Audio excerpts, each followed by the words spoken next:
Welcome, everybody, to the latest edition of Hot Rod Blues Podcast. This is Season 2, Episode 7, and I'm your host, Sean Brereton, with Auto Enthusiast Network. Mike Abbott, Steel Rose Metal Co. Yeah, and we got three. Oh, yeah, of course, we have Sean back there on the... Hello, I'm sorry, guys. It's difficult to make this, but yeah, I'm in the background today. That's right. That's right. And he's in the background more or less because we got three guests today. Yes, so, we do. Yeah. So we got Michael Neal, With? Casey Giesland. Yeah. Michael Neal with? With Burning Love. Yeah. Yeah, with the Burning Love dragster. Burning Love Funny Car. Yeah. Funny Car. It was right behind. I was just going to introduce all of them. And then Oh, we can okay. go back, All right, that's go okay. ahead. Yeah. Do your thing. I'm sorry. Next to him is Casey Giesland with the Gambler Funny Car, Nostalgia Funny Car, right? And Trey Martin, right? Yeah. Schinzel. Schinzel. Sorry. Well, see, Wow. I was They sound a lot thinking alike, Don. to be honest. No, I was thinking Don. Yeah, Martin. I mean, it's Don. almost the same name. Well, I was thinking Don It is Martin. close enough. I was thinking Don Martin. I was thinking Don Martin. Sorry. I like Martin Trey better. Schinzel. Can we change your Sorry. name to Martin? Yeah. It's a lot easier. It's Trey, a I lot don't even easier know in school, what's the for name sure. of your dragster. Just Don Speed Shop. We you don't go. have a name, so Oh, there you go. You're Just kind of like me. old I school, can't black, name my yeah. colors. I thought we named it Throttle Stop. well, you got to talk to my dad about that. He's still sweating that one. So Yeah. Well, yeah. So we're excited to have you guys on because, pumped to man, be here. it's been a crazy month for you boys. Been a crazy 3 Well, or 4 months. It's been 3 or wild. 4. Yeah. Yeah. for Casey, Wow. probably Yeah. more than anyone. Yeah, we're just glad Casey's still with us. It was touch and go for a minute. I ain't gonna lie. Nice. Yeah. So you guys both bought funny cars. I keep wanting to say dragsters. Funny cars last year. It was Yeah. last year. Well, right? actually, we bought ours into 21. Casey got his beginning of 22. Yep. All right. So, yeah. Yeah. And you've had yours. Yeah, but we've Yeah. made a ton of changes the last year. So, I mean, we're on the same learning curve. Granted, they're way ahead of us because they've been doing it a long time. But, yeah, we're on a big learning curve on our end for sure. Yeah. Yeah. Well, you're on a learning curve too, though. I guess I'm on a you big kind of learning curve. took Yeah. a big step up. didn't Yeah, you? I'd say, Casey and Trey, they've been running front engine dragsters for a little while, and we kind of jumped straight from gassers to funny cars. So we really jumped into the fire. So Huge step. yeah, big step. So it's been an experience. I mean, I got a long way to go, but I feel a lot better after Texas, But it was quite a jump. Yeah, making that first full pass. Man, yeah, it was wild. Yeah. It was wild. I was watching Flo, man. I was like, come on, just Yeah. get down the strip. Well, that's what I was telling myself before we went to the line for that first full pass. I said, we're going to get real close to the wall. We're going to cross the center line, but we ain't lifting until we have to. And it went straight as a string. So Yeah, that's good. Yeah. Yeah, because you had a few little jumpy moments and stuff. Yeah, with it, yeah, and- But I mean, it takes a while to get. I mean, you made what? Before that, you made 2 passes. Well, before we went to Texas, I had 2 60-foots at Holly Springs. Right. And a lot of it is just getting adjusted to a funny car, feeling what it does. Sometimes it's not doing anything wrong, but you feel like it is. Mm-hmm. So it took me a couple of passes to kind of get used to what the car is supposed to feel like. Yeah, just the actual So, feel. Yeah, because yeah. I imagine like Because, you're sitting down low and you're sitting in the back of the car. So if it moves a little bit, it really feels like it moves a lot. So, it would leave the line and it would move a little, and I'd get out of it because I felt like it's turned dead at the wall. Then you go back and watch the video and you realize it was just, over maybe a foot, and I could have brought it back. So that's just getting runs in, getting seat time. yeah, So- yeah.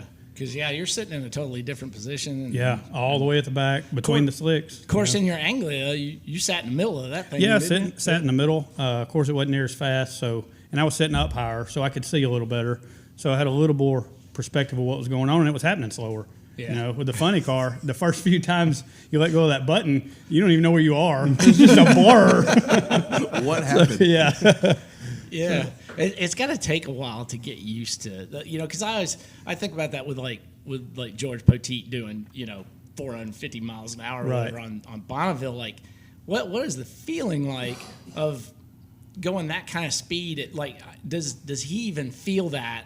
Right. When he's out there, because it's just so surreal, right? It's just Right, like, yeah. And I mean, after every pass, in your head anyway, it slows down a little bit. So, Yeah. like the last full pass we made, I actually remember what happened all the way down the track. You know, most of the passes before that was just like I'm reaching for stuff like that. Where's that? But yeah, and it does start to slow down in your head, but it's still every time you let go of that button, it's just an unreal feeling that I don't think I'll ever feel like it's normal. It's not normal. It's like getting dropped out of a plane. Yeah. You'll get there, I guess. I mean, it's kind of like, you know, you talk to Clay. Yeah. And Clay can talk about a 3-second run, and it takes him 15 minutes to talk about everything that happened in that 3 seconds. You're like, you just hit the gas and it was over in 3 seconds, but you're talking about all these different things that happen. You know, in that and that's really what makes a good drag racer. They always said that about Don Perdome, was he could analyze a run better than anybody that ever did it. He could tell you every inch of the track what the car was doing, and that's really and Casey is a lot the same way. When you talk to Casey about a run, he can analyze it all the way down, and that's pretty awesome. How long you been racing? I started drag racing when I was 7 years old. So you had a junior dragster? Mm-hmm. Yeah. Started in junior when I was 7, and my first pass in a big car, which was a rear engine dragster, was at 13. 13. Yeah, I went 130 mile an hour at 13 years old. Nice. Take that. And it's Nice. just been like that. We just never stopped. Yeah. We just kept doing it. What's the fastest you've ever been? Fastest I ever been was in Texas, 170 mile an hour in the 8th. Well, that was in the 8th. I've been 190 something in the quarter in alley-oop. All right. Accidentally. Once. Accidentally. Yeah, it was accidentally. Accidentally on purpose. I will say, how is it accidentally? When we first put the car together, we really didn't know what kind of power it's going to make. And we thought we had around a 750 tune-up in it, because that's the class we were trying to run, was the 750 index. And it was making way more power. And it actually, the pass I went 190, it spun, and I pedaled it, and I was actually racing Jeffrey. And I pedaled it, and he was way out. I could see him way out on me, and I just started reeling him in. And I was like, God, he must have broke something. Like, I wonder what happened. And I went by him and went through, and then I got Dad and them come down there freaking out. And I was a normal day, you know. And he's like, man, you went 190-something mile an hour? And I was like, no way. Like, I had no idea. But, yeah, it was accidentally. That's funny. We had to take a lot of power out. Just like Casey, I actually grew up kind of racing with Casey.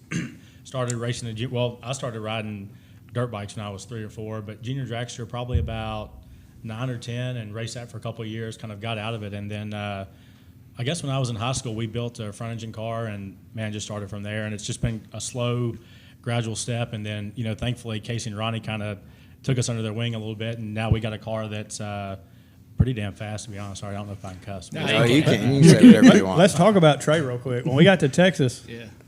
we didn't know where we were. Me and Casey, either one, even Trey. Okay, we didn't. Any of us know where we were. Trey just takes his car off the trailer, goes out to the track, and blows down a 475 right off the trailer. And we're all like, "Well, there's that." I mean, if you're going to do it, you can't lift. That's my thing. You know? And to be honest, you know, you talk about how quick the first time, it's just like that, right? I mean, I knew in the burnout that it was going to go, and I wish I had my GoPro on, because you could hear me from the burnout till the time I was staging, till the time I got to the end of the track. If you had heard what I was saying, it could never be on the podcast. I was hooting and hollering. My helmet was coming off. I'm going down the track. My belts are off, and I'm just up and out of the car looking for someone to hug. You know, I mean, it's just. And I know Michael had that same feeling. Gosh, when you like get it. down the track, man, it's so much time, money, just you make so many sacrifices, and to do it one time, all of that, right? We've been fighting that car for 6 years. I'd paid, you know, do it all again the next day. I mean, it was it's a blast for sure. Dig that. That's crazy. How many late nights did you guys put in leading up to the race? Can't even count. It was a whole bunch. Yeah. There was a whole bunch of mornings at work we didn't get anything done because we were half asleep. Dragging from the night. I was on 14, 16-hour days for well over a month. I know. Wow. So six weeks before we went to Texas, my car was a bare chassis, not a single bolt in it, nothing. And Ace, shut up. so Casey, I helped after work, but Casey made it happen. Yeah. Of course, Ronnie too, but Casey was down there slinging it for 6 weeks. Your dog, man. God. Jesus, who brought a dog? I don't know. You might as well just let him go out there. Well, yeah, I mean, because we interviewed Ronnie probably 2 weeks before you guys went down there. Maybe it was 3 weeks. When y'all 2 or did 3 weeks. Ronnie's interview, we were about halfway done with the Yeah. about halfway Yeah, done with the about- car. I yeah. mean- I think it was 3 weeks before. We yeah, met. yeah. Yeah. You had just put the motor in. yeah, we had just put the motor in. 32 days. It was like Yeah, 32. yeah, I or remember. Yeah, it was Yeah, on the yeah. thing. Yeah, because it was on the podcast. Because he It was thought like, we only had had 30 20 days, and then I was like, no, we got 32. He's like, oh, we got plenty of time. I remember that. 32 days. Typical car builder. Yeah. Got to have that car done for whatever, That's like right. work on it up to the 20th Yeah. last minute, you know. Well, that's really cool though. But I mean, I think it's really awesome that you guys are good buddies and you got them together at the same time. That's and- that's really what's so awesome, and really where the whole Mississippi Mafia thing kind of came from and took off. Is we all grew up going to car shows and stuff with our dads, who were all buddies. Who, weird to think back, but they were our age at the time, you know. yeah. So they were all buddies doing street rides and drag racing together, and then for us to all come up together, getting to do this at the same time is pretty awesome, and have our kids along too. So Yeah. Dope. Carbon copy. yeah, It's crazy. It is crazy. All our kids are all playing together in the pits and everything, which is the same thing we did when we were kids. So Yeah. we're watching them. We think it's cool as it gets. You know? crazy. It's pretty wild. It's wild. Yeah. We raced together when we were kids, and me and Michael never got to. Like they were doing BMX stuff and all that. Yeah. And when they really got to bracket racing, we were racing at Memphis mostly, and other than Super Chevy, we got to race together at Super Chevy. But we always wanted to race together. Yeah. And they did the gasser thing, and we did the front engine thing, and we got to go to a couple events together, but still never really got to race together like we wanted to. And now that we're doing this, like we get to travel together and everything. It's Yeah. awesome. And we still actually not got to line up. I was just No. going to say, So so the when the when first is this night- going to happen? That's what I was It's not wanting going to be know. long. It may happen next week. Yeah, we wanted to do it in Texas. When we tested and all that, and we were really hoping to go A to B full passes before the last round of qualifying. So you could. Because then you qualify could call each other out. Yeah. The last round, they said you could do call outs, and if we did A to B passes, we were going to call each other out, mainly just for the pictures and everything, and just to do it. Yeah. And then it didn't work, and we ended up doing singles Yeah. the last round. Yeah. But It was we were going to do it. but Right. Pretty wild. Both of our first A to B passes were the last round of qualifying. Like I we know. were we were down to it, man. Yeah, It was definitely. pretty crazy. Like I said, man, I was sitting there watching Flo, and I was like, "Come on, come on, come on!" And then Everybody. Yeah. You can hear it. Like, I still get tickled when I go because I'm still watching the live feed videos stuff because I didn't get to see it. And the last round of qualifying, they're talking about him and me and everything. And every time I watch it, it gets me because after I make that pass, the announcer starts laughing in the tower because everybody didn't know what we were going to do. And it was yeah, pretty wild. Yeah, Yeah, I mean they went from a 507 to a 428. Yeah. That Yeah. was Everybody an was shocked. incredible jump. Yeah. And like the whole Funny Car Chaos crew, that whole group of people were just awesome. Like we made that pass and all the way back to the trailer, every team, like we probably just bumped a guy out of the field and he's congratulating us on the way back. And we made they row all the trailers. We made the corner to come back and all the other teams are in the aisle, like clapping and everything. Like it was, That's cool. it was really Yeah. surreal. It was a wild Yeah. experience. that's awesome. I Yeah, tell it you, was pretty awesome. one thing that I think, and I'm sure you guys know, but all of us from the area that know you guys are doing this, we're all pulling for you guys. I mean, it's for real. We all talk about it when we're not around you guys. Yeah. It's like, hey, did anybody talk to Ricky? What did Casey do? You know, it's like we're all part of it. And so. we feel that because I see all the comments, and I got so many messages in Texas, and that means a lot. That keeps us going. I mean, it's really awesome to have the support of everybody here, even when they're not necessarily at the track. I still have, and Casey and Trey, all the same. We all have the support from our local car community. It does mean a lot. It's pretty awesome. Yeah, It's pretty awesome. Pretty neat. So, how many people altogether showed up for that event? Oh, we didn't count. I didn't As count. far as our crew, No. Cars- no. cars Cars. counters? Yeah, cars that We ran. had what 54 funny cars. there was think it was- there it was was like over 50, 50. 51, I think, was the final count. Now there would have been more if they didn't have to. They had to reschedule because of the weather, Yeah. and that lost us about 5 or 6 cars. But there ended up being 51 cars there. In the funny cars. In the 51 funny cars, yeah. Yeah. And then your class was a different one, wasn't Yeah, it? probably 45 or so cars in our class. Kind of, it's split out between 3 different indexes, Yeah. but Yeah. between altereds and French and cars, probably about 40, 45. Wow. Yeah. And you've ran your car before, correct? Somewhat, right? So we about haven't run it probably 4 years. My first pass in 4 years was the fastest pass I've ever made. It's just getting in the car and going. But man, we fought that car for years, and thankfully we had Ronnie and Casey kind of helping us out with the engine, the setup, and like I said, it was the most fun I've ever had in a race car by far. So. Now, is that the one that has the Hemi motor in it? No, so we've got 555 cubic inch big block in it. I used to run a car for a guy that had a Hemi in it. Yeah. But no, we kind of stepped out and did our own thing and just fought it for a couple of years. And now we've just stepped up and, I think we're in a good position to finally be competitive. And, I think that in our qualifying pass, we were out of the 45 dragsters, we're the fastest from a mile per hour perspective. Wow. And that was getting wheel stand and pedaling it down the track. So I think it's gonna go way faster than I ever thought Boy, it would. that car was turning heads down there. Let me tell you, Yeah. that Man, car it was was- turning heads.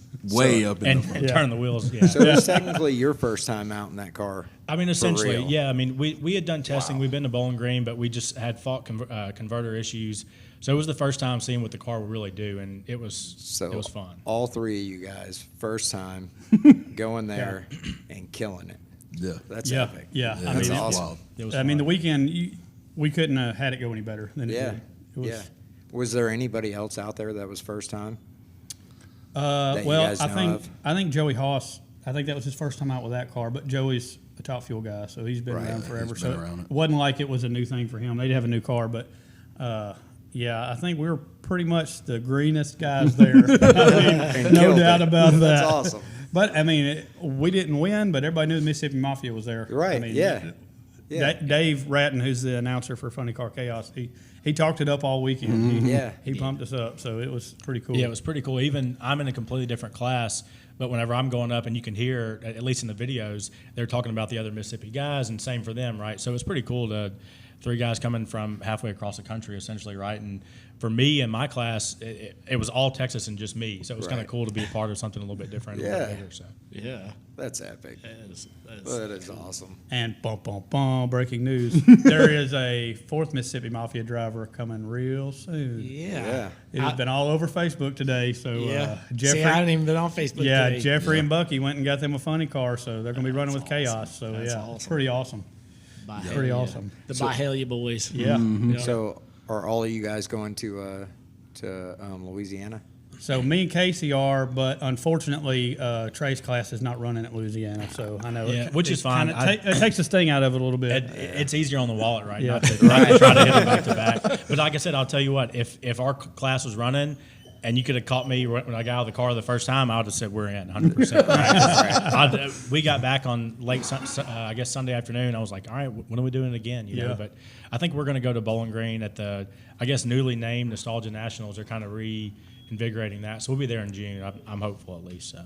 Yeah, they're calling it the Wally Parks. Yeah, Nostalgia National. I think they're right? trying to get away from the Cackle Fest stuff and getting more into the true, which is more of like a March meet atmosphere, which I think is, more Yeah, and they fun, said so. they wanted to rebrand it so that the California show and the Bowling Green show look the same. They don't look like different, whatever, for whatever reason. Yeah, So yeah. What do we got going This on? damn dog, I swear. There's always something there. But, There we go. yeah, there we go. Yeah, here's Ricky. Ricky can talk better anyway. So, yeah. Ricky Neal, crew chief for Burning Love. Well, Hey, I'm a crew chief in training. and chief painter. I'll take the paint Like, credit. all right. So now crew- that you're sitting here, though, we got to talk about the paint job on this thing Okay. because it All right. is Killer. the prettiest.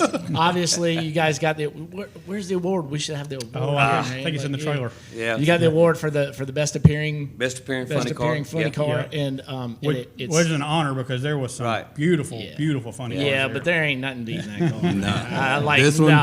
no. I Well, was like, yeah, I mean that for You me, overdid it. that was getting that award for me was huge. And Yeah. but what was so cool is we would be working on the car or whatever, and somebody would be just standing over there, just looking and looking and looking. And when I would get a break, like if we were servicing the car, I'd go over and I'd say, anything I can help you with or whatever. And he would say, man, it feels like I'm back in 1975. And I mean, to me, that was the whole point of the way we built the cars. We wanted it to truly, when somebody looked at it, not only for our benefit, but we wanted it, you know, the old guys to come up and it remind them of that time, you know, and be able to recall those memories. And so when somebody would say that to me, that was the biggest honor of the weekend. In fact, somebody on Facebook said that they would bet it come out of the Circus paint shop in the 70s, who painted all the funny cars back in the day. Yeah, I mean, what bigger compliment can you have than that? Yeah. They painted all the funny car bodies. Anything that was popular, Circus painted. Yeah. So that's the highest compliment. So it was, you know, we had two paint jobs in our head when we got the funny car. We had a brown and gold theme that we were going to go with kind of a Western. We were going to try to use part of our Dixie Fever name, and we were going to call it Ramblin' Fever, and we went with that. And then we got to think about Michael's Nova. He drove to high school, and Chelsea, Michael's wife, that was her car. She really, really liked that Nova a lot, and Michael still pays the price for getting rid of that car today. But, you know, we thought it'd be really cool and make Chelsea feel a little bit more part of what we're doing. And so we modified it a little bit, did it in flake and added all the gold leaf, but pretty much it looks like Michael's Nova he drove to high school. Yeah. So I mean, you can't beat red, white, and blue anyway. a red, white, blue race you know, car, yeah. you can't beat a red, white, blue race car on a racetrack. And it's got like $3,000 worth of gold leaf on it.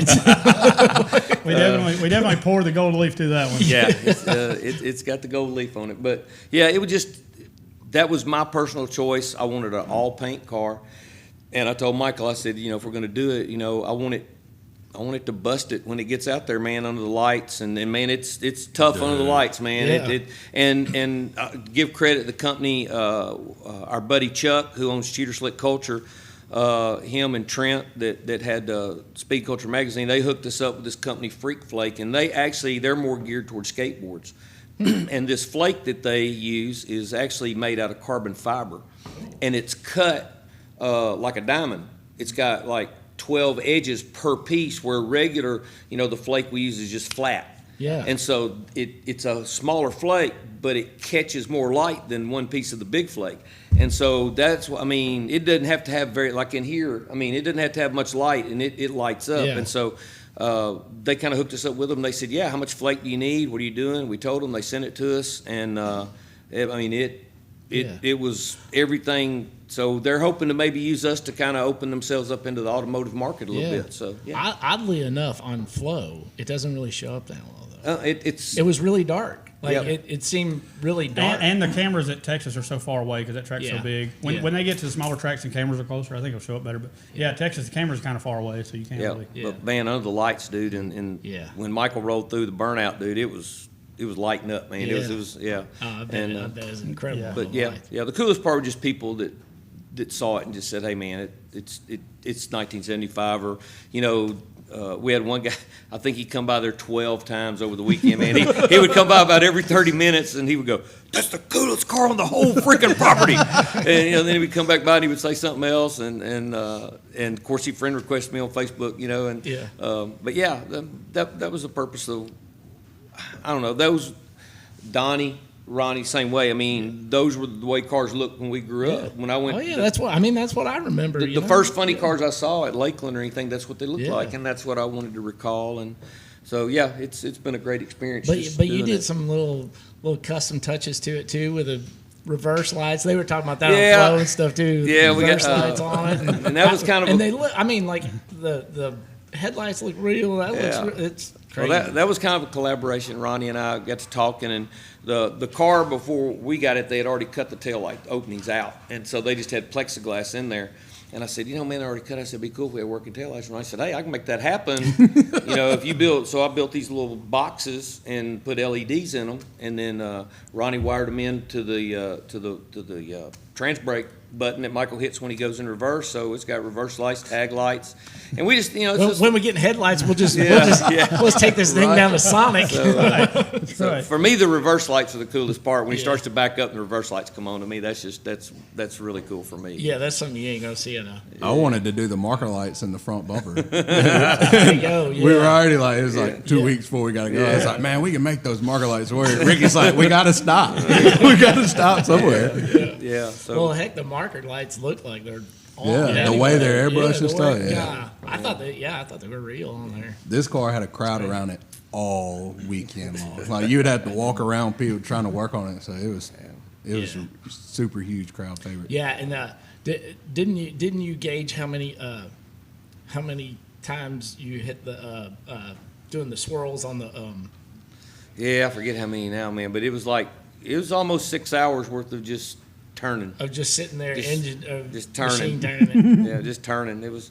Yeah, if y'all see this thing up close, it's all of the gold leaf is machine turning, and so it's got little discs all the way through. There's got to be 1,000 on one side. Yeah. It's a bunch of On them. one side alone, It's a bunch. So yeah, but I mean, you guys did everything down to the chassis. The colors of the chassis and everything, Yeah. and Well, the wheels. I'm going to give Ronnie Giesland the credit for forcing that because we were at the point we knew we were running really tight on time. And I told Ronnie, look, man, I'm cool with we'll just touch up the satin black on the chassis. And he was like, oh, hell no, that's not going to happen. We're going to paint this chassis. And so he said, we'll strip this thing down. And I told him, so if you get stripped down, I mean, 2 or 3 days, I can have it back to you. And so, and then that just kind of started this big ball rolling because, I mean, once we painted the chassis, we were down there and they had cut a lot of aluminum pieces and everything. And Casey and I were talking one night. I said, man, that'd be cool if that piece was engine turned. And then next thing you know, we are engine turning every piece of aluminum on a car. And so and then at that point, it took on its own personality. And it was like, we got to do this, we got to do that. And then next thing you know, come in there, Casey's done polished the brake handle lever. And, it just become this big project for everybody. And I mean, there's no way I can ever repay the guys. I mean, we were down to the point, I mean, we were out of money. I ain't gonna lie, guys, we were out of money. And, Donnie Schentzel stepped up and donated us a set of headers and fuel, give us a drum of fuel. And it just, I mean, without our friends, and if you ever look at the deck lid of our car, there's, 25 names on there. What probably got to me more than anything is how many people sent us $100, $150, fans that were our fans from Dixie Fever that were in this, they were like, man, we're with you. And the one that got to me the most was this young girl named Ava, who was a big fan of our Anglia when we had a gas station. Every time we went to a race, she sat in the car. And her mom, well, Ava she sent us a lot of little letters, and drawings of her car. But her mom sent us this envelope. I opened it up, man. There's a letter in there, and she said, we want to thank you for all the time y'all took with our daughter and letting her sit in the race car and this and that. And said, we know it's not much, but we'd like to donate this amount of money to help buy some safety equipment to make sure that Toad is safe in the car. When we hope it helps from Ava and her mom and dad. And I mean, when it gets down on that personal of a level, when people, I mean, we're nobodies, man. We're just a bunch of country bumpkins out here that stumbled into having a funny car. I mean, it's a dream we had, and fortunately, we've had several things happen over the last few years, and then we got to running with Funny Car Chaos with our gasser. Yeah. And we started talking to a couple of these guys, and we were like, man, It's attainable. it's attainable, man. Yeah. It'll take everything we got, but it's attainable. Yeah. And then the next thing I know, Toad sells his house, and he calls me. He says, "Hey, Pop, I just bought a funny car. Can we drive to Iowa and pick it up?" And I remember. Like right before you guys bought that, I think you were going to move out of town and whatever else, and then it was like, oh, by the way, now we're buying a. We funny were at a car. gasser What race happened there? 2 weeks before that in Alabama, and me and Dad were just talking about it. Like, we just got to forget it. We can't do a funny car right now. We're just going to keep racing the gasser and be happy. Yeah. 2 weeks later, we had a funny car in the shop. and then Typical ADD of car guys. Typical race right car there, guy, yeah. Well, and then it started out, we were just going to do an injected funny car. We could afford to do that. We're going to do injected, and we're just going to go try to qualify. And if we lucked up and got in the field, okay. And then the guy that bought the Anglia had a motor he had sold, and the guy backed out on it. And he called me and said, "Hey, man, I got to sell this motor. That was the rest of my money." He said, "If I send you the information on the motor, if you can help me sell it and you still got the car, I want the car." Well, he sends me information on the motor, and it's our funny car motor. Yeah. So I talked to Ronnie and I go, hey man, do you think this will work? And Ronnie's like, yeah, man, that looks like what you need.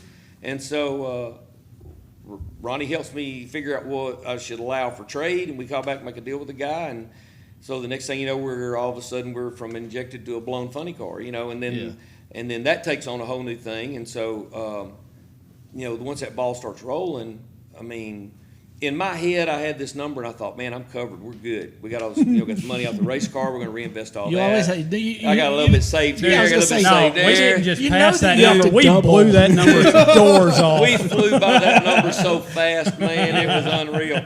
Yeah. But now that it's all said and done, it's going to take us a while to recover, no doubt, financially. But That's why I'm gonna be dude, telling myself I'm just I'm going a to tell shot. you, my wife's not a huge drag race fan, and she goes to very few races. Yeah. But I basically shamed her into going to Texas. Said, "Man, it's Michael's first race in a funny car. You need to go." And so we go down there, man, and her and Chelsea started helping with the car. Man, they were hooking it up when we towed it back. They were taking the body prop out and all that. And when Michael made that 474, Teresa and I were crying all the way down there in the golf cart. We were looking at each other and we were just bawling. We couldn't even talk, and I can't even explain it. It was so overwhelming to work for something, and you've dreamed about something your whole life. Since Michael's old enough to go to the races, you have this dream that you dream that will never come true, so you can dream it as big as you want to dream it. Yeah. And then it's here. Yeah. Yeah. It's still, I can't explain. But Teresa looked at me and she said, I come down here to just endure this. She said, I have had a great time. Yeah. She said, I would never miss You this. got the whole family and Yeah, and and Huck was helping me stuff. change the oil in the car, and I mean, And there's something about that whole series It is. that is so special feeling in the pits. Yeah. There's nobody in that series that isn't like a best friend. I mean, you can go to anybody's trailer and say, hey, man, I really need this. And if they got it, they're going to give it to you. Yeah. Anybody in that pit. And there's not many racing series that are like that. It's a really special group of people. Yeah. It really is. in fact, I'm going to say my last thing, and then I'm going to let Ronnie Giesen take my spot. Anyway, what Michael just said, one of the guys there come up and was talking to Ronnie about his funny car, and he was going like, man, we basically got the same chassis and almost the same motor he set. was And he was running the an one that Alta. goes, hey, man, can I give you a little advice? And he was the one, if it wouldn't have been for him, I don't know that we would have got the cars Either- down the either track. one of us. Because he was going, hey, man, you got your wheelie bars too high, you need to drop them down here, drop your air And pressure. they were going the other way. Yeah, Yeah. we kept thinking we need to go the other way, and he was like, no, this track works just the opposite of what you think it should. And he's the one who told us to do that, and man, that's bam. I Wow. mean, it was like immediate. Our cars responded, and there they went, and Yeah. I offered to sleep with him. And, and Ronnie, He did. I I was there. He really did. I did. I told him, dude, I'm up for grabs, whatever you want. I mean, it meant that much to us. I mean, Anyway. you would think That's hilarious. when a car's Come on, Ronnie. raising up and hopping off the line, Yeah. you would think raise the wheel bars, right? It's unload the back tires, raise the wheel bars. Right. We slammed them on the ground. Yeah. Them two dudes took off and went. Man, yeah, that's crazy because you almost And think Trey's would have. It just did. The wheelie bar didn't like it. It flexed. But Yeah. we were all kind of in the same boat. Yeah. yeah. Trey's car was bowing the wheelie board Yeah. so bad. Yeah, mine was probably a 2-foot wheel stand for about 80 feet. Yeah. At that point, you just got to stay in it. You can't get out of it. Never Well, lifted. right. If you drop the front end too fast, too, you just Yeah, break so it. break Right? some stuff, and if we break something, we're done for years, right? Yeah. So we're trying to take care of This stuff. dude right here, let me tell you something. He don't know left. He don't know lift. And if you ever see his car, like their car's killer. It's got a coupe body on it. It's badass. But Yeah. you can't see nothing. Yeah. I'm talking about, I've driven some wild stuff. He can't see anything. Yeah, you can see Like, about he's about driving- an inch on the left side of the blower and an inch on the right. So a funny story is when I was making my first elimination run, it's just hard to see. You can barely see the tree. And in the video, I've got my right hand on the steering wheel, my left hand pushing my head down because I've got a Hans device because I can't see the light. So I'm pre-staging and staging on the trans brake with my left hand pushing my head down to So try you to can see. see it. And then the car gets up and gets all sideways. But I mean, it's just it happens so fast. You just can't. I mean, you just got to hope you're going straight. One If thing you hit about something, you hit Trey at something. So- Texas, dude put on a show. Yeah. He I mean, put if you're on a going to do show. it, you might as well do it big, right? Everybody, it's like, that Well, dude's nuts. I'll say when he came up, I mean he made 470 pass or whatever it was that you made, and I figured I didn't know that you were new as well as these guys. I mean, I Yeah. didn't know that was your first passes and stuff down there either. Oh, yeah, absolutely. I was like, man, he's killing it down there. I wish we'd have had cameras Yeah. at the starting line for everybody else.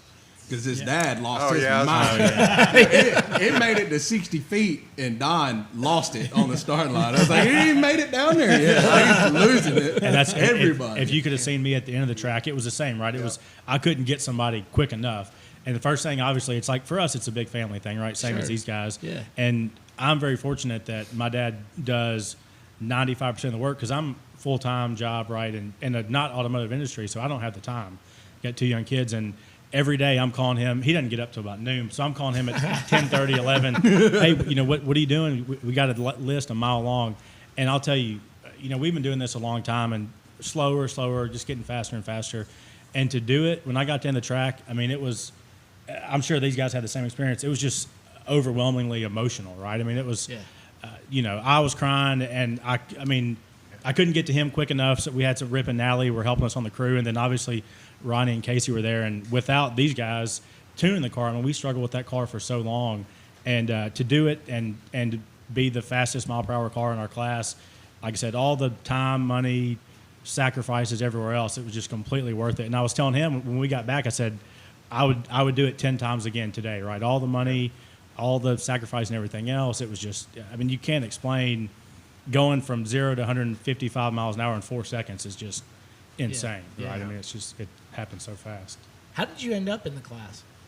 In the, How'd you finish? How'd you Oh, finish? well, Sorry. we went out first round because the car got completely sideways. I was telling my dad, I actually didn't see the video until today on Flow Sports, and I'm running with the guy. I'm right there next to him, about 110 feet out, and the car just hooks and just goes. At one point, my front wheels are at his front wheels. I mean, I'm completely sideways, and I lift and I get back in it, and I think it ran 150.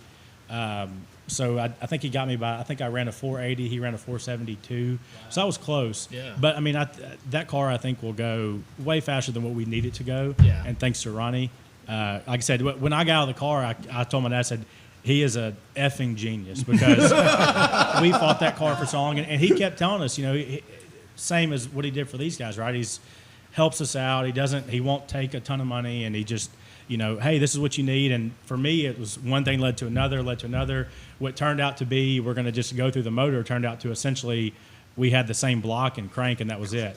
Yeah. But he kept saying, this car is going to go, it's going to be fast. I'm thinking, I've driven this car, it runs a 9.0 in the quarter. It's not going to be fast. He said, I'm telling you, it's going to be fast. When I got out of the car, I couldn't wait to give him a hug. I mean, it was just.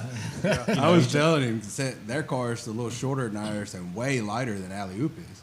Alley Oop's super heavy, and he's got more cubic inch. He's got a good blower on it and all that. And I was like, dude, the car's going to fly. And he's like, he'll probably run out. I said, I'm telling you. I was just trying to lower my Be prepared expectations. because it's going to fly. Yeah. And it does. they It's- jumped up pretty it's quick. And I crazy. think, like I said, we ran 155, and that was pedaling the car halfway down the track, getting sideways. So I think that car in the quarter will fly for sure. So Yeah. Man. So when are you gonna be doing quarter mile? the Nostalgia Nationals in Bowling Green are a quarter mile. Okay, so yeah. I think that kind of equates to June 15th to the 17th. Yeah. Father's Day weekend. Yeah. Yeah, so that equates to us hopefully running the class that Casey used to run, the 750 Pro. It ought to be fun. I mean, like I said, we fought that car for years, so I'm kind of looking forward to going back and seeing what it'll do. Yeah. Bowling Green's such cool. Man, It is. It's old Yeah, school. It's And the best. One of the probably the coolest track in the country. Yeah. I mean, Yeah. that place is incredible. Yeah, no doubt. Yeah. No doubt. Well, yeah. Well, Ronnie, you're the man behind behind the horsepower of all three cars. Yeah, getting all these things going. Yeah. And I know you're gonna. But we all know it's That's what we talked about Thursday. We may not get none of these cars down the track this weekend, but we ain't lacking horsepower. No. All the horsepower. We got all the horsepower. Lacking in the traction. It Plenty was, of horsepower. It was a rewarding weekend for me too. The reward is seeing these guys doing what they did and going as fast as they did.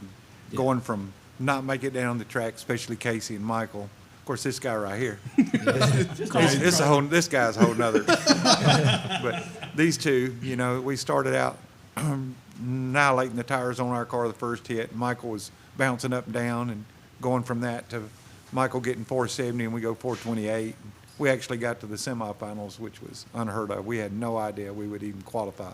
So it was definitely an emotional, rewarding weekend. I don't think I've ever been hugged by so many men so hard.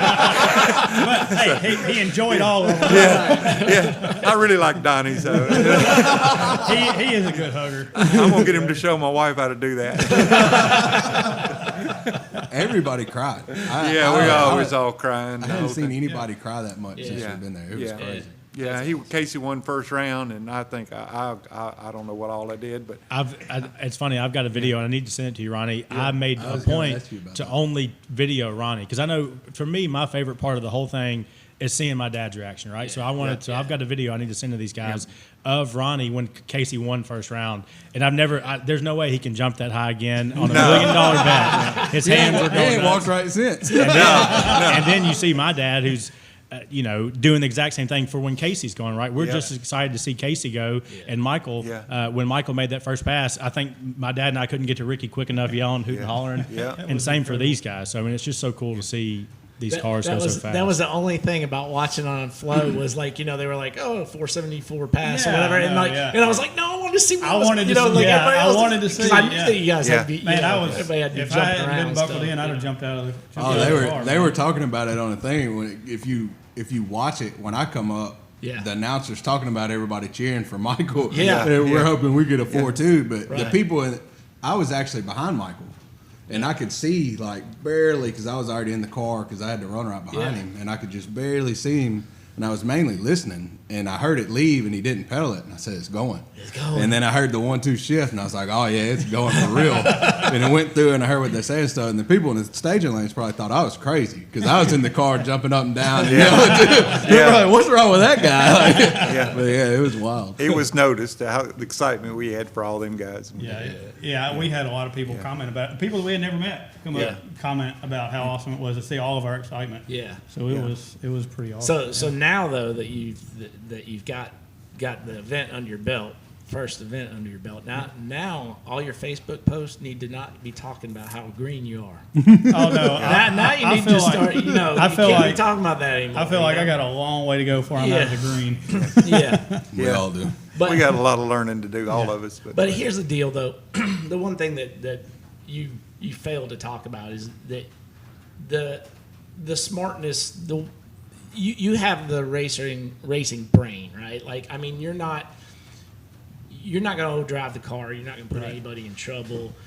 Right. You know, I mean, like your dad said, spend everything you got on it, just about. So Yeah, it's you're like not- racing you're your not- it's like yeah, racing a house. Right. Yeah. You're not Yeah. gonna kill the car. Yeah. You know, you're gonna do what you got to do to save it, Right. and be safe with it. And, So, and Casey trades the same way. Obviously my very first worry anytime I'm on the track is making sure I don't endanger the other guy on the track. Yeah. Yeah. And so my first instinct is always, if I feel like this could be out of control, Yeah. just shut it down. Because like you said, you always worry about the guy in the other lane. yeah.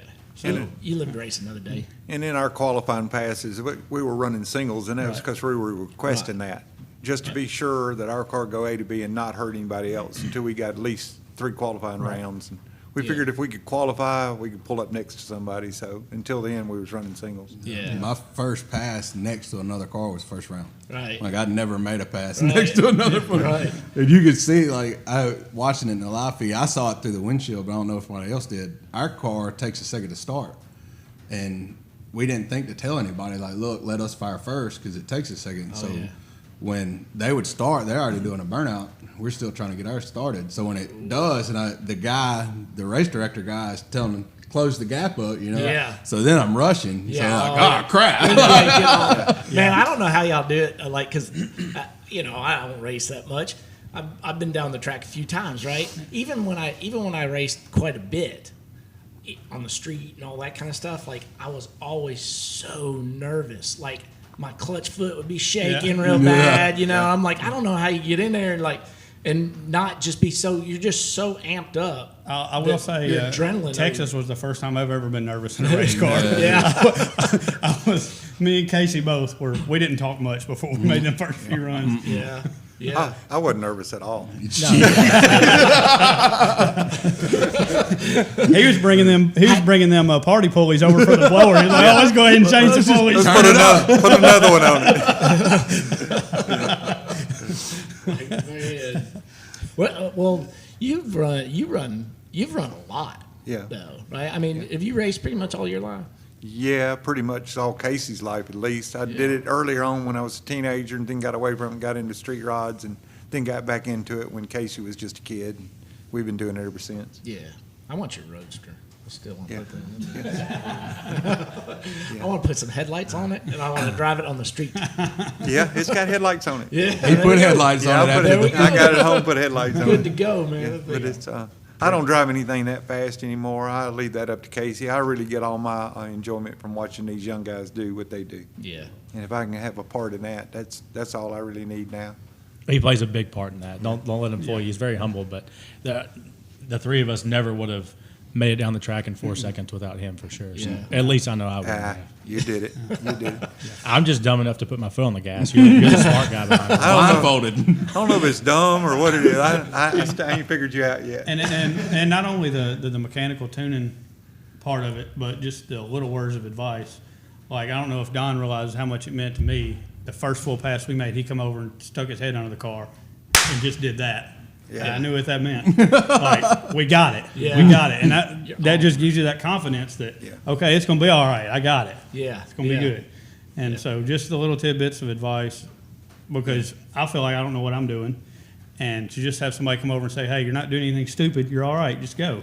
Yeah. So it helps. Yeah, so I kind of have a question about that too. So Brian Beers had a picture of the car Yeah. from down at Holly Springs where all four wheels are off the ground, Yeah. right? Yeah. Like all I could think of is that old. There was a car, the shifters or whatever that was. Oh, yeah, the purple. Yeah, the purple one. Purple people eater. Yeah, I was Yeah. like, Yeah. I was like, look at that, he's matching that. Yeah. Yeah. But so what causes that to hop? I mean, because that thing was porpoising. Right. So basically, it was, what we fought at Texas. The tires were basically unloading. Yeah. And we had a little bit too much air pressure in them.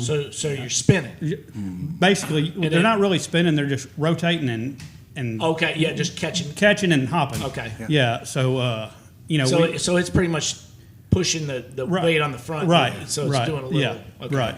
Yeah. Yeah. So, and actually, I didn't even realize the back tires had come off the ground when we were at Holly Springs until I saw the pictures. Yeah. I knew it hopped a little bit, did. but I didn't realize it hopped that high.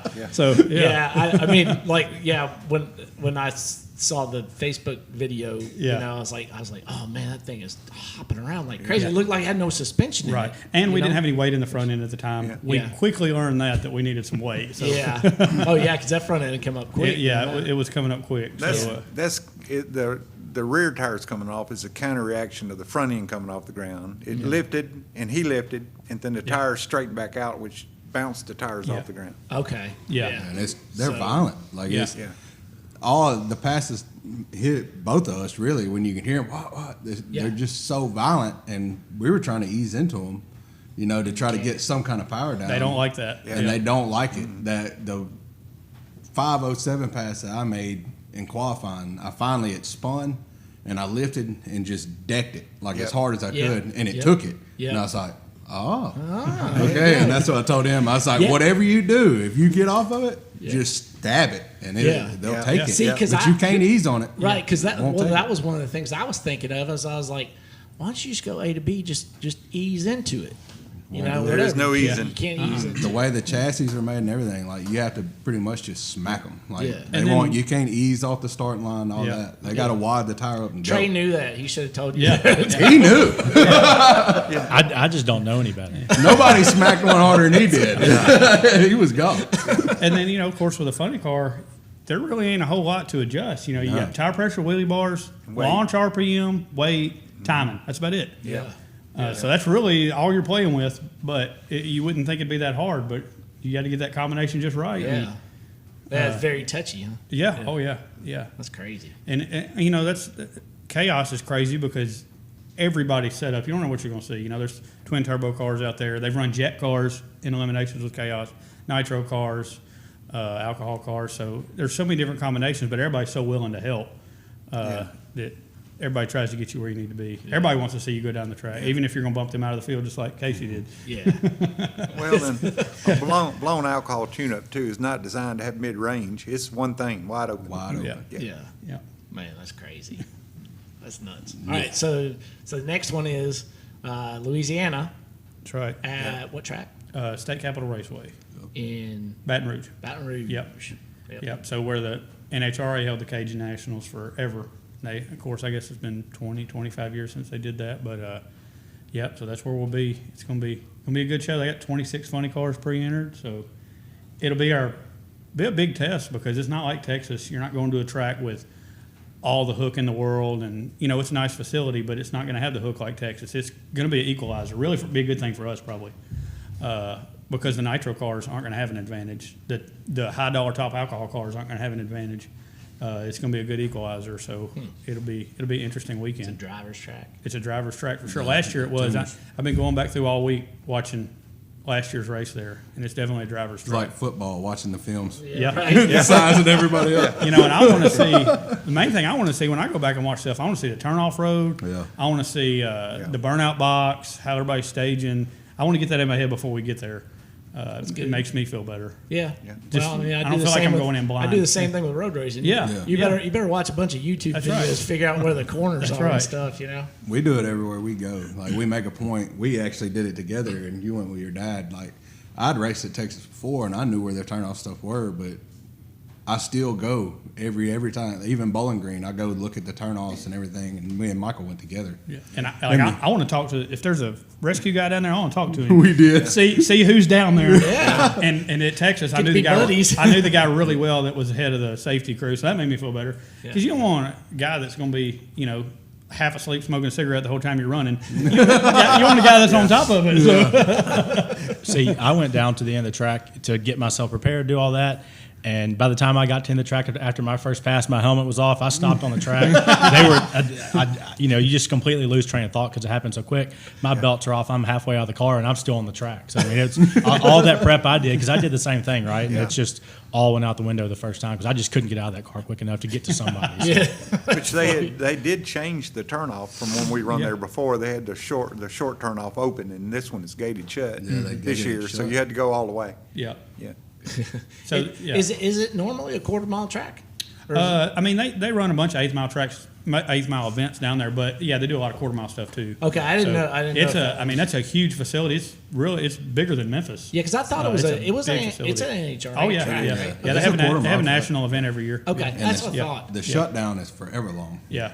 Yeah. I never pulled the chutes one, Yeah. even 107 mile an hour, and I would like you can roll way out without getting on the brakes to make the turn they were making. In fact, I was going through the quarter mile mark before I pulled the fuel shut off because just have enough momentum to get off the turnoff road. to Yeah. make it Yeah. there. You won't make it. Yeah. You don't. It's wild. That's nuts. I don't think Trey let off till the quarter mile. Look, if it's up to me, I'd still be going. Yeah, He was just testing. yeah, that's right. Getting ready for Bowling Green. I mean, Trey did set the pace for the weekend. I mean, to come out there first thing Thursday and run that 475, he just lit us all up for the weekend. Yeah. It really did. It really did. It's still hard to get over. We were all running. All of us were running back and forth because we all wanted to test, but we all wanted to help each other test. Yeah. So Trey went first, so everybody went for Trey. Yeah. And then to come back, and then Michael went, and we all went for Michael. Like it was, On test day, we were just back and forth. spreading it out where we could be there for everybody. Test day was a busy day. Yeah. Well, it's funny because I saw you on Flow. I saw you and I said, "Oh, Casey's got to be coming up." and then I saw that was when I knew that you were there. I didn't even know. And you were walking. I was like, I swear that's Ronnie, but what the hell car is that? They're like Trey Schenzel, and I was like, oh, okay. So he's with him too. I guess. I was there for all the cars. Yeah. The guy across the pits was having a little issue. I won't go fix his too. I never did bother him. Yeah, they fought that car all weekend. Just give him Ronnie's hot ride to that business card. Can He could I do come it. just help? He could fix it. The girl that beat me in the semifinals, they threw a cam gear off in qualifying, first round of qualifying, and it broke the cam and bent 4 intake valves and all the exhaust valves or something like Ruined that. the heads. It ruined it. And her dad actually left the track and drove 5 hours and got another cam and a set of heads and came back. And they put it together and missed the next round of qualifying and made the round we went in was their only good pass. And they went faster than us. And I was messaging them like on Facebook. I was like, look, like, if y'all need help, like I got big block Chevrolet gaskets in the trailer from our car. Like, I'll come help. Like, Yeah. it was wild. Yeah. So what engines are you guys running? You're running a 555 Yeah, big block Chevy. Yeah. black Chevy. I'm running a 565 big block Chevy, pretty dang close to what Trey's running. Yeah. Motor wise, we're pretty close. Yeah. And I've got a Brad Anderson Hemi, 521 inch. But don't let the 521 fool you. Yeah. Right. Yeah. The little one, just a little one. It's just a little Hemi. If you look at that when they were sitting in the pits beside each other at Texas, you look at his motor and you look at the big block Chevrolet, makes the big block Chevrolet look like a small block. It's just a work of art to look at. You can just stand and look at it. And it's amazing. Those Hemi heads. Yeah. Yeah. They're like Ford heads. Just giant. Massive. That's the thing. Yeah. There are quite a few guys in the series running Brad motors, though. They're Yeah. pretty popular in chaos. It's definitely a piece of art. I just rub on it, touch it. And it don't matter how many times you look at it. Every time you walk by, you go, "Wow!" I can't believe it's ours. I can't. It's not supposed to be ours, but it is somehow. Took sacrificing 2 other race cars to get all that, but it's If it wasn't for Scott, the guy we got the car from, it wouldn't be ours. it wouldn't. Yeah. And Scott helped us like incredibly. The previous owner. Yeah, I put his name's on the back of the car, like top of the list. Like there's Yeah. no way we'd have never been able to do it without him. Yeah. Very cool. Yeah, and now we're friends for life with him, and we call him Crew Chief Nick. It's his former crew chief, so he's in. Where's he live? I don't remember. Somewhere. Somewhere way off. He's got a house and he definitely lives in it. Yeah, I think it's Oregon. He lives in Oregon, and Scott lives Oh, in wow. Arizona. But they were texting me back and forth, and of course, in case you want that verse around, even Scott, crew chief Nick, especially, he said, "I'm one proud papa right now," because he was responsible for putting that whole car together. Nice. They were actually going to come to Texas to the race, and when the schedule changed and stuff, it didn't work out. Yeah. Yeah. Awesome That was guy. a smart move on their part to move that. Yeah, move they that did. away Oh, there's later no down the way. line. Yeah, it would have been, even if we would have got to race Saturday, it would have been miserable. Yeah. And it worked out better because the weather was supposed to be bad, and for some miracle, it went right around the track. Like I think it rained for 20 minutes the whole weekend. It was supposed to rain for a day and a half. like, so it didn't even make a puddle. There was a in the parking lot. 90% chance of thunderstorms Friday for half the day, and it didn't rain. It just sprinkled for 20 minutes. Wow. Yeah. You got to go whether the weather says it's bad or not. Yeah. Yeah. I remember when Casey was junior drag racing, we was doing really good in the points even then, and it was raining at our house, and the track was saying at Memphis Motorsports Park. Yeah. "No, we're running." I said, "They ain't running, but we're going to get them show up points Yeah, anyway." you got points for We showing got up up. there, and Yeah. the fence We're going. between it and the airport, it was raining at the airport and not raining at the track. And we run all weekend. Casey run it up that weekend. When we turned on Fight Road, it was raining, and it never rained at the track. Yeah. Somehow, I don't know. So you go regardless. All right, so we're back. We're back. And somehow I'm in Brerington's seat. We got Mr. Don Schenzel with us, the man, the myth, the legend. Hey, Don. Hey, how you doing? Quite an introduction, man. That's right. That's right. Well, I don't have anything to say, so my main goal was to sit here without crying watching these boys. Experience we had. So yeah, next. So tell us about that experience. Getting Man, to it, being there, experiencing it. Like Trey said, and these guys, a couple years for us of really hard work. You know, we started with that car. I think I built the car probably 5 years ago. And then bought a motor and bought a body, and one thing led to another. We finally got it running about 4 years ago, and it wrestled us, man. We fought converter issues that we didn't even know we were having, and I think we actually probably got 6 or 7 passes on it, but nothing full, And then COVID came, and I was talking to Ronnie one day, and I said, "Man, I think I'd like to pay you to pull the motor apart, tell me exactly what we've got in there, address anything we ought to address. So we go into that thinking, maybe $2,000 we'll put rings and bearings in it, and Ronnie will tell us what we got. My wife might see this, so. Oh, yeah, I'm gonna quit. Whatever it I gotta costs quit is gonna talking be about the 10%. numbers. Yeah, for God's sake, we could get in a lot of trouble here. $150. It was $150. We were thinking, The motor was about 500. Yeah, about $500 total. 100. So- $26. yeah. So we get looking at that, and Ronnie tears into the motor and says, and if you've ever done anything with Ronnie, you know that it's gonna be 100% perfect. It's only gonna be the best, and that's a great thing, unless you're the one Having to paying pay the for bills. the best. So we get down there, and every week Ronnie's gonna say, well, man, we need to do this, and if you're gonna do this, you really need to do that, and if you're gonna do that, man, you really need to do this and this. So it goes into where you've got the Giesland horsepower, and believe me, that's one of the biggest blessings on the planet. If you've got Ronnie Giesland in your corner, you have got the best. And I get chills when I say that. I've been friends with Ronnie for a long, long time. I always dreamed of the kind of horsepower he can produce. And buddy, when he puts it in your car, it's night and day difference. I'm telling you, man, I'm getting chills thinking about watching Trey in that first pass. But that 4 years, probably 3 of it, the engine wasn't in the car. And then we weren't even, I don't think the Funny Car Chaos was on our radar. And we had the car together, had it put back together, the engine was in the car, and I told Ronnie, I said, if you get time, I know y'all are busy, if you get time, come by, I want you to be here the first time we fire the car with everything you did to the engine. And we weren't gonna go, and Ronnie called and said, hey, I'll come by today. And so he came by, we fired the car, we said, hey, we can make it to this. They've got a class for us, we can make it. So we thrashed, and after about the first time we fired it, realized it broke a push rod.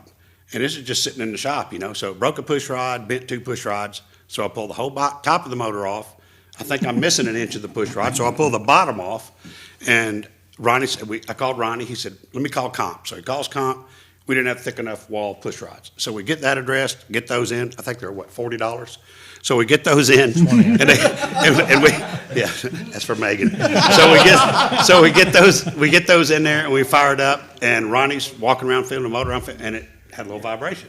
I said, something's not right. So I get looking, and I think we had like a week or 4 days for time to go before the rain out. Before the rain out, we had less than a week. I said, man. So Trey said, well, I can't come down till tomorrow night. I said, all right. So I got up the next morning early, which I don't get up early. Well, I got up early the next morning, pulled the motor and transmission out of the car, set it on the ground, pulled the transmission off, figured out what the problem was, talked to Ronnie, got it all put back together, put it back in, and we fired it that night. Everything's ready to go. So we make it there, and I'm thinking like Trey. Ronnie been telling us all along, that car runs 7.0 in the quarter. Well, we were running 9s, Man, Right. 2 seconds on a drag strip is a lot. I mean, and so we're thinking optimistically, man, if we just run an 850, we'd be tickled to death, which Right. would equate to a 5 something, in the 8th. Man, we get down there. And of course, as a dad, you're nervous every time your Yeah. kid gets in a car. You cover all the bases. You make sure everything safety-wise is as good as it can be. But man, you're still a freaking nervous wreck. So we That's get up right. there. He does his burnout, and when he launched, I knew at the burnout he was going to go fast. I knew at the 60 foot he was fixing to lay down a number. And I'm serious. I could remember jumping up in the air, hugging Ronnie. He's lucky he didn't get tongue kissed. Because I'm telling you, man, I ain't never been so happy in my life. It was when I got to the end of the racetrack, I was crying, he was crying, everybody there. And it was, man, the weekend. It was so surreal looking back at it. I wish I could see the whole thing in slow motion. But getting to race with your friends, Yeah. and these kids who grew up with my son, I remember when they were born, Right. and running with Ronnie all them years and racing, and obviously a fierce competitor. We've raced against him. We've never had his horsepower, so now if we were racing with him, we'd actually have a chance. Right, yeah. But he's probably let the monster out of the bag now. But no, that's how it all came about. And one experience. Enough about all that. One experience I got to tell you about the racetrack. So Ronnie goes out, and I think it was their third qualifying, I think.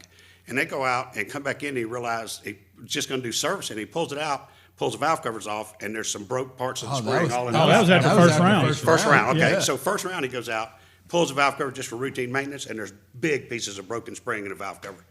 Everybody's like dejected and thinking, man, we're not going to be able to run again. And I've been going to drag races since I was 5 years old. And I always admired how fast those guys would work in the pits and tear a motor down and all. Well, for me, I got to experience a little bit of that because at that moment, I talked to Ryan and said, man, is it time to start drinking beer? Are we through? And Ryan said, man, I don't know. I don't know if we're going to make it or not. And a man came over and told him, said, look, that's normal. On the PMEs, they're going to break valve springs. You just need to pull the pan, make sure there's nothing down in there. I got to get up under his race car, which is an honor to begin with. And we thrashed a couple people and dropped the pan, get all the stuff out there, get it all back together, and rush up to the line, and he goes and runs that round.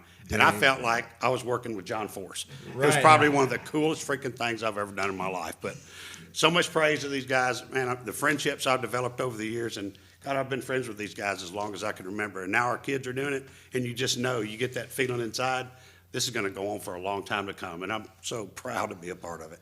And I didn't cry. That's epic. You got to do it without crying. That's right. That is epic. That is absolutely epic. Now, is that chassis, perchance, the chassis to the drag car that you took down 51 Highway? No, but I've made a few in them. I have done that, but it's not that one. For about 2 weeks after the car was running, we couldn't test. It rained every time we wanted to go test. I kept saying, Ronnie, I really want to get this thing out in the parking lot of the street and nail it. Ronnie said, man, please don't do that. This ain't going to be like them other ones. And I'm thinking, dude, we can handle this. We've done this before, but thank God we didn't. We'd have been in a ditch somewhere, But yeah, with that Giesling horsepower, buddy, you are going to the front. On the way down, Trey and I were talking, and I said, what's really cool about this is we used to go to the racetrack worrying about what we're going to do to get faster. Now we go to the racetrack going, man, we need to keep the front end down and make sure we can run a little bit slower. It's totally different than what we've ever experienced. We've always been looking for horsepower, and now we got some in the backpack. Ryan says, you just get it out when you want it. Yeah. And it's true. Yeah, man. absolutely. There's your legend sitting right over there. That's exactly right. That's what's amazing. As fast as these three cars have already went, Oh, yeah. and we ain't even tried to go We fast. ain't even tried to yet. go faster. We ain't even tried to go faster. We're trying to slow it down, keep the nose down. That's what for us, we didn't turn the barrel valve one time, change a pill. Never touched And we were at Bowling Green. I've got videos of my GoPro of him with 2 3/8 wrench. I'm pre-staged, and he's trying to adjust the barrel valve before, right? Because we were so far off base. And now to go down there, we never pulled a spark plug. We changed oil one time and never had an issue. And like I said, that's all Ronnie, right? It's, No doubt. We don't know what we're doing, or at least I know I don't. Right. I'm still guessing. Yeah, dig that. So all of the struggle, all of the hassle, late nights, spending every penny you had, absolutely 100% worth it. Oh, 1,000%. I would say the late nights were as much fun. Yeah, it is. We had It fun. is. We had fun. it was more than worth it. I'd do it 100 times over. Yeah, No absolutely. doubt. Breaks the bank, but I'd do it again. No, it's not that expensive. No. But a couple $100 for Yeah, it. I mean, you built a motor for $250. Yeah, I mean, we're $400 or $500 tops. Nothing to it. Yeah. It was awesome though. I told Dad before we ever, because they had dreamed about doing it for so long, Ricky and Michael, and really the reason we're doing it is because they are. I always wanted to. We never thought we could run on that level and everything, and then he bought a car, and I was like, Now we got I want to race with them dudes. We might have to sell some stuff, and I found my car and all that. But I told him when we finally thought we might have a shot at going to Texas. Ricky's like, man, I don't know if we're gonna get to do it. And I was like, if any of these cars is going to Texas, y'all's car's going. Like it don't matter what it takes. Like we're gonna get the car to Texas, and that's just how it worked out. Like he was like, man, you're gonna have to work on yours. I was like, I'm not worried about it. I was like, there's Worked there's around still the clock. time. I was like, Around the we clock. gotta Literally get- around if we the get clock, the yeah. Nova running, we'll worry about it, and that's what me and Dad decided to do. And I'm glad it worked out. Yeah. And it was, I was bummed for them because their car was ready. Like until we run it, I was like, man, y'all are definitely going. And then it was broke a push rod and all that, and him pulling that motor out. Dad's like, hang on a minute, let me check some stuff and figure some stuff out. And the next time he called him, and it hadn't been that long, Dad's like, we need to check this. And then Donnie's like, I'm looking at it right here, and it was the flywheel. And Dad's like, what do you mean you're looking at it? He's like, I got the motor out. Time to go racing. He's like, we got to get ready to go race. So we jumped in the truck. I was working on my car, and we jumped in the truck and went out there and helped them Brought get me it a put dowel back pin. together. Yep. Yeah, I had to knock the dowel pin out of a crank that I had because their dowel pin was missing. And run it out there, and we put the motor back in that night. Like, Broke the tractor. broke the hoist and put the motor in with the tractor. That's true the- country working right the there. cherry picker literally broke. Trying to get, we're like, man, what else could go wrong? Like, I mean, this whole journey, all 3 cars through Texas, you can make a Something hell else. of a movie. Yep. Yeah. Oh my God. Oh man, it would be one. it would Everything be that could an go amazing wrong movie. went wrong. They blew 2 tires out on the way. Yeah. Our trailer pretty much fell apart on the inside and bent the tow car up. Like that. By the time we finally got there, Dad's like, "Man, I don't know if we ought to do this. Like, this is everything that could be bad happened. I was like, "It's gonna be fine." And it turned into the greatest Well, racing thankfully, weekend those, we've those ever are the had. worst things that happen, right? I mean, Yeah, it was- I know these guys are the same way, but for us, if we can load up at Saturday evening and have not tore anything up, we can go next time. It was worth it. I Oh, don't it's care a how win. fast we went Yeah, or how it's slow a we win. went, if we won or lost. Because for us, if something were to happen, that's it, right? We're Right. done. I don't have $400 or $500 to build a new motor. Yep. Yeah. Right, For right. sure. That's right. Absolutely. Absolutely. This is for you, Sean will Megan. loan it to you. Yeah, I mean, we're kind of all in the same boat though. If we hurt a motor, Right. that's No, the you season. can't say that. That's the We're season. not all in the same boat. Yeah. Casey and Ronnie's in a Yeah. little bit different Well, boat. I spent $600. Trey only spent $500. Yeah. But If our car throws a rod, I'm gonna be crewing for y'all for the rest of the year. No, I no. promise. We know better than that. you. Promise you. Don- We can't recover. Don's got spare block laying around. We got motors. He's got Yeah, unfortunately, Ronnie's been trying to twist my arm to get me to go funny car racing with him. And bad news is we got 2 funny cars. But now if we can get by with building a motor for one of them, then I guess we'll go racing. We can do one Got for like to. $500 again. Yeah, if it's ain't Yeah. yeah. Be pretty $500, good. I can probably swing that. We'll set it up for a Chevy, and we'll just swap the motor Just back swap and the forth motors at between the the track. tracks. God, no. I don't want to go through all that. Hey, I'd rather spend if the Roadkill 500. can swap the motor from the truck to a jet boat and back Yeah. to the truck to go home, we can go. Oh, I away know I car can get it racing. in and out of there quick. But over I've seen you do it. Look, man, over $500, I'll just spend the money. Dig that. So what kind of advice do you guys have for anybody thinking about doing it? What would you say? Go all in. go all in. Yeah. Yeah. All in. Yeah, there's so many times where you feel like I can't do anymore. That you've worked all that you can work, you spent all that you can spend.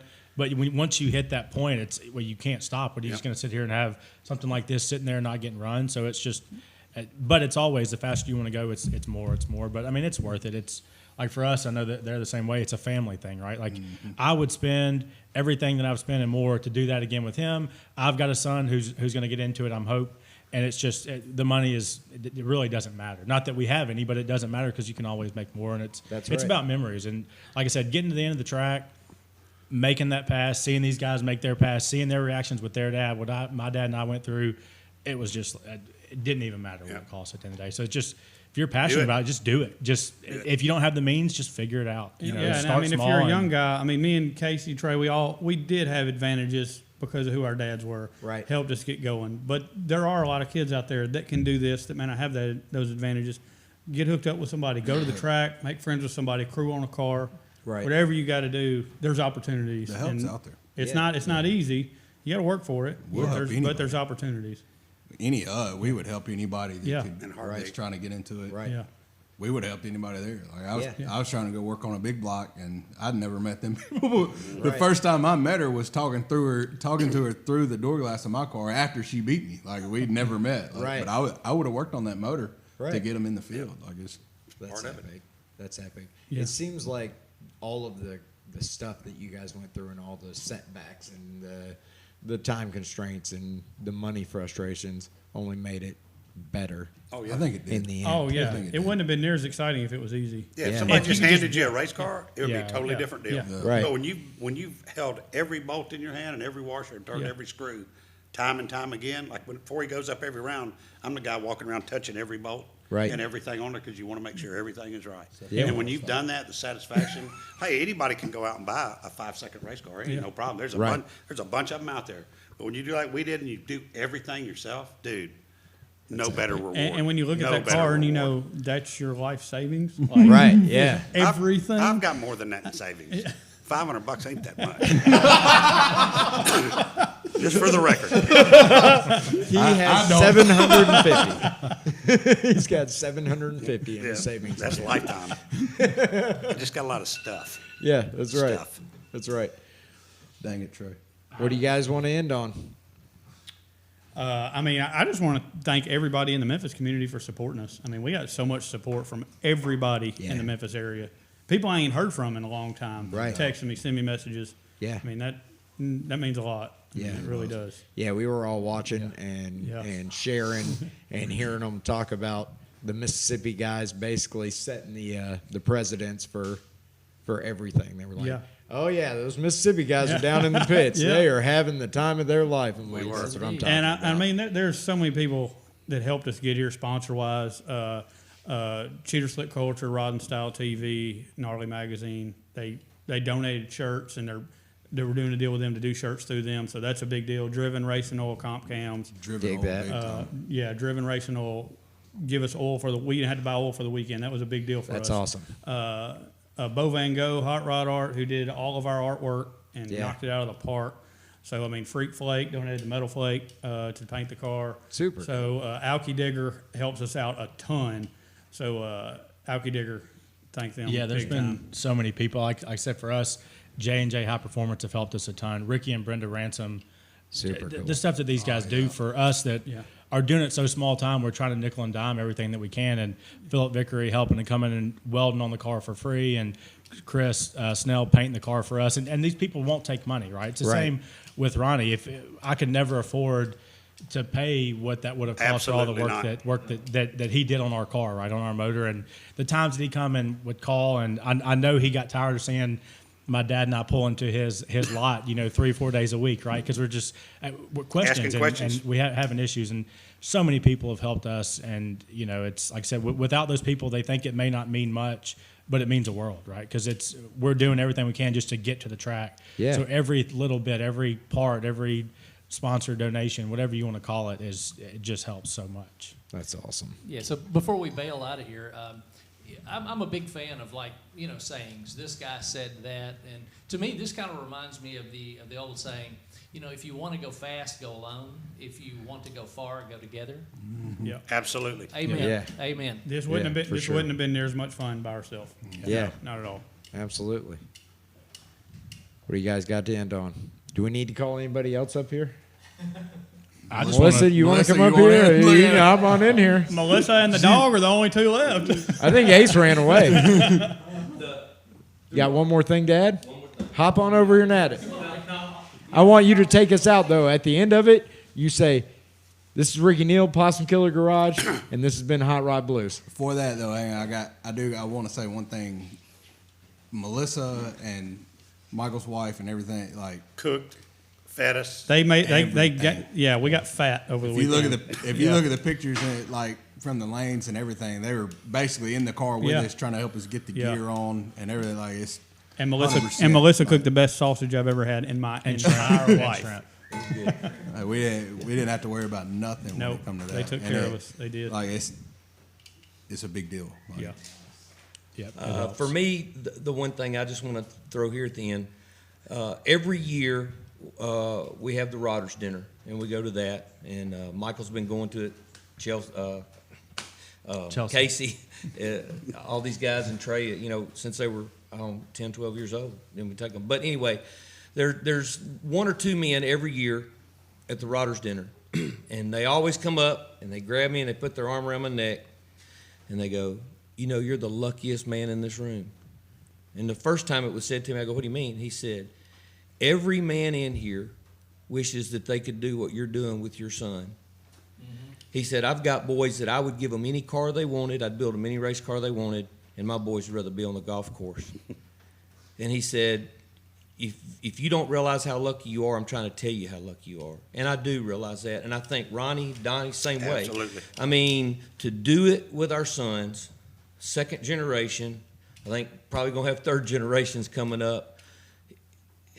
It's the greatest gift that I've ever received in the father-son life. You're going to have us all tearing up, Rick. Yeah, But I'm just saying. But I'm saying it. it's the same When both other ways. people Yeah. when other people come up and they see it, Yeah. and they know how close we are because of it, and I get it's not just that one time a year. I mean, I get it all year long. Yeah. But anyway, that's my final words. This is Rick Neal with the Possum Killer Garage signing off for Hot Rod Blues 10-4 over and out.